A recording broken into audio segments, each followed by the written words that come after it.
Hello everyone. Not long ago, I was listening to a podcast and the speaker said something that really caught my attention that caused me to reflect about life. He said this: if for the past year, all we thought about was I wonder when things could go back to normal again, and not a single realization of what life is trying to teach us, then we have robbed ourselves of the opportunity to grow and pivot towards a better direction that could propel us into the future. Ang sabi niya, all of the hardships na dinanas daw natin for the past years of the pandemic and crisis, sabi na should not be a source of discouragement or disappointment.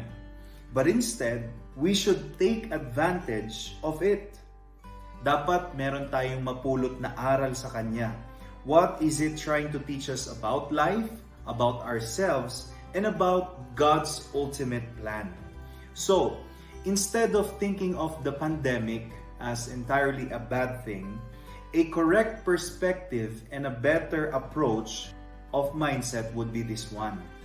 The things I learned about life, faith, and myself during these hard times will be the catalyst that will lead me to a new and better paradigm. So, I ask myself, oo nga ano ba talaga yung tinuturo sa atin ng buhay ngayon?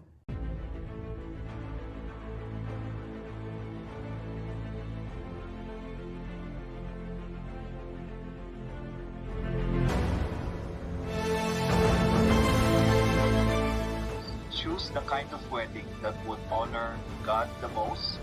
Hope that made our Heavenly Father and our parents proud.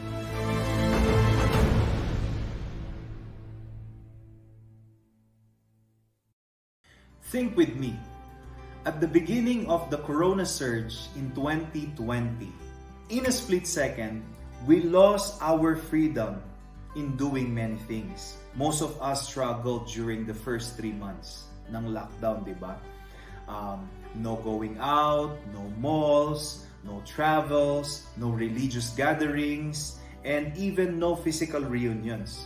Sabi ng government sa atin noon, only essentials are allowed. Because of that, we were all forced to only focus on what's essential and to learn how to do away with non-essentials. Ano ba ang ibig sabihin ng essentials? Basic, necessity, fundamentals, or first priorities. Let me give you some examples. Food is essential. Eating out is non-essential. Having a home is essential. Hotels and Airbnbs are not. Clothes for protection is essential. Branded clothings are non-essential. Access to safe transportation is essential. A Ferrari or a Lamborghini is non-essential.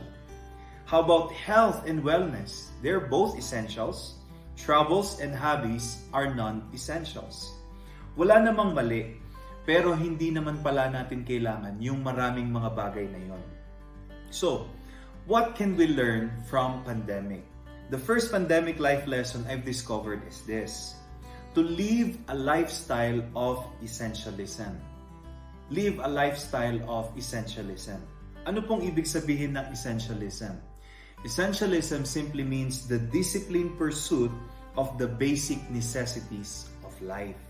Meaning, we don't really need that much in order to live a meaningful life. Because when we focus on the basics, we make more room for what truly matters to us.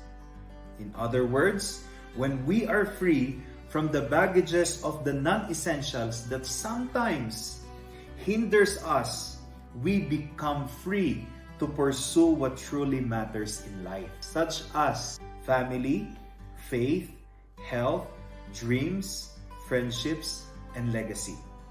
Now, don't get me wrong. Wala namang masamang mag-enjoy tayo paminsan-minsan sa mga non-essentials ng buhay, as long as we don't compromise the essentials. So, saan nga ba natin pwedeng i-apply ang essentialism sa ating mga buhay? believe sa lahat naman ng areas siguro ng ating buhay, pwede nating i-apply ang essentialism. But for the sake of time essentialism, did you get that? Okay, I will only give you the 3 areas in which you could apply essentialism. Number 1, the essentials of life or the life essentials.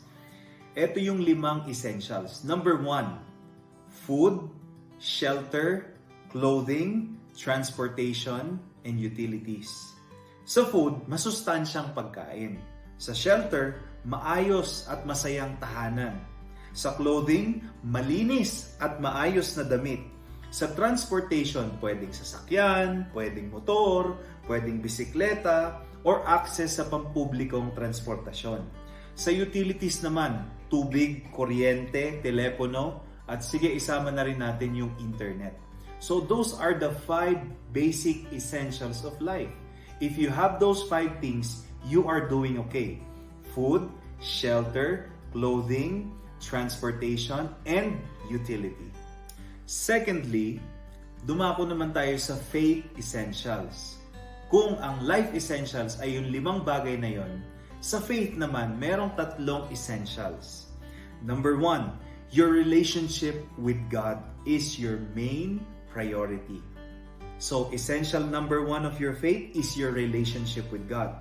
Number 2, faithful stewardship. Number 3, lifestyle of generosity. Now, let's take a closer look.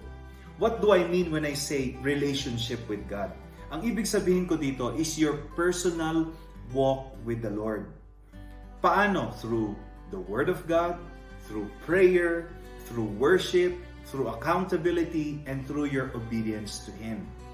Hindi ba kayo nagulat nung nag-pandemic, biglang nagsara halos lahat ng mga churches, and we couldn't go and attend a physical worship service? Imaginein mo na lang if your relationship with the Lord is not strong and stable. Marami sigurong magkakaroon ng tinatawag na spiritual depletion. But when you are walking with the Lord, not just on Sundays, but on a daily basis, you are doing well. So, essential number 1 ng faith is your relationship with God. Secondly, is faithful stewardship. What do we mean by this? Faithful stewardship is the proper management of everything that God entrusted to you.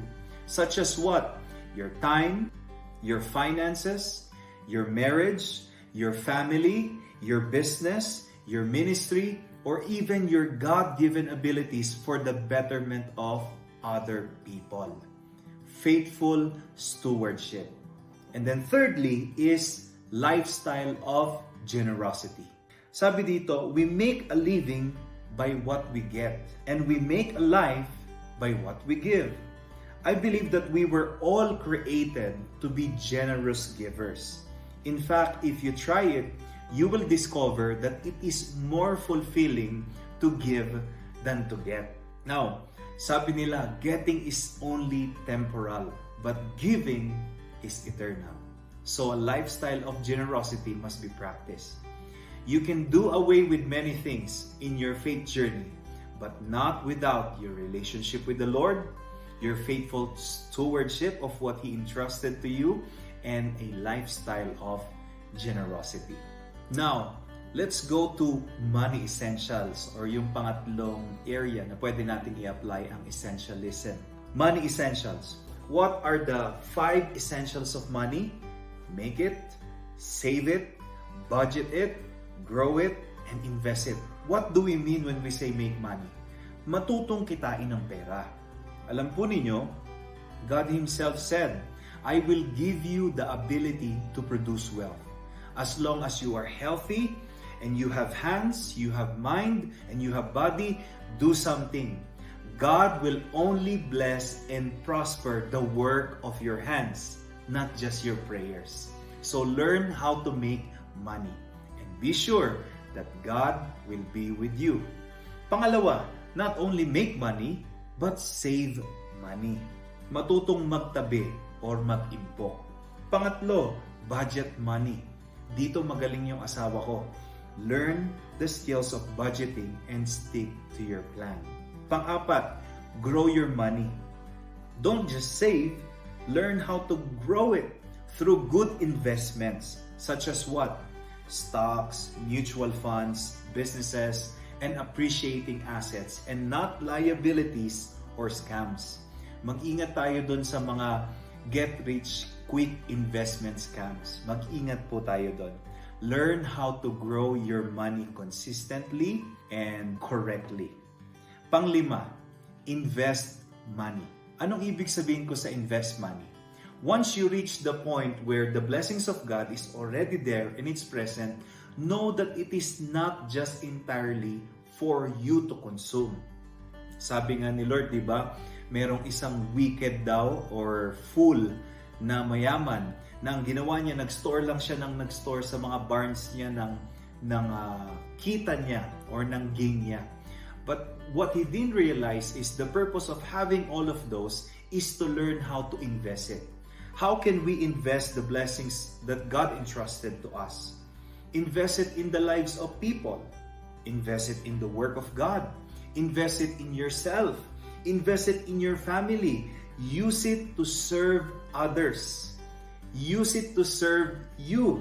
Sabi niya dito, use it but never serve it. It was once said that money is a righteous servant but a ruthless master. So, dapat matutunan natin na i-manage ang ating pera. How do we manage it? By sticking to the essentials of money. These are the 5 things that you should do with your money. Make it, save it, budget it, grow it, and then learn how to invest it. Now, let us review.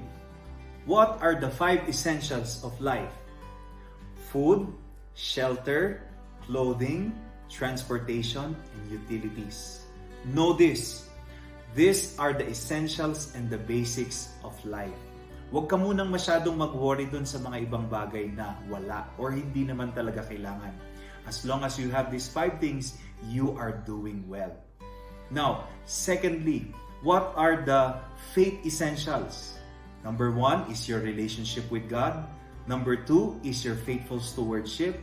Number 3, lifestyle of generosity. Now, pumunta naman tayo sa pera. Ano ba yung essentials natin when it comes to money? What are we supposed to do with it? Learn to make it, save it, budget it, grow it, and invest it. I hope meron kayong natutunan ngayon. I believe that that is one of the most important lessons that this pandemic has taught me and my wife personally. To choose to live a lifestyle of essentialism or the disciplined pursuit of less. You will realize that you really don't need that much to operate your lives effectively and properly on earth. Alam po ninyo, when you focus on lifestyle of essentialism, you can do so many things, such as what?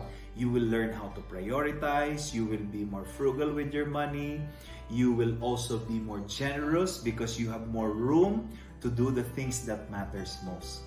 So, this pandemic, yes, it caused us some trouble, some discouragement, some trials, but it is not entirely a bad thing. Naaalala nyo ba yung nagdi-deliver na guy na sabi sa kanya, "Sir, hindi naman essential lang lugaw eh." Tama, di ba? Nakakalungkot maamining hindi nga essential yung lugaw, pero dinideliver pa rin doon sa tao. So, pinigilan siya. So, alam niyo ang isa sa tinuro sa atin netong pandemic na ito is to only focus on what really matters most. The essentials of life. So, start with that. Start with the essentials of life by focusing on the 5 things. Start on focusing on the essentials of your faith. Those 3 things. You can do away with so many things such as what? Conferences, retreats, but not those 3 things. Your relationship with God, your faithful stewardship, and your lifestyle of generosity. Also, the essentials of money. Marami kang pwedeng gawin dyan. Marami kang nai-scam dyan eh. Pero if you will focus on those 5 things that I shared, make it, save it, budget it, grow it, and invest it, I believe in the long run, you will reap the rewards of living a life of essentialism with your life, faith, and money. I hope that this lesson has blessed you. If it did, share it, like it, and subscribe to our channel. God bless you. Maraming salamat.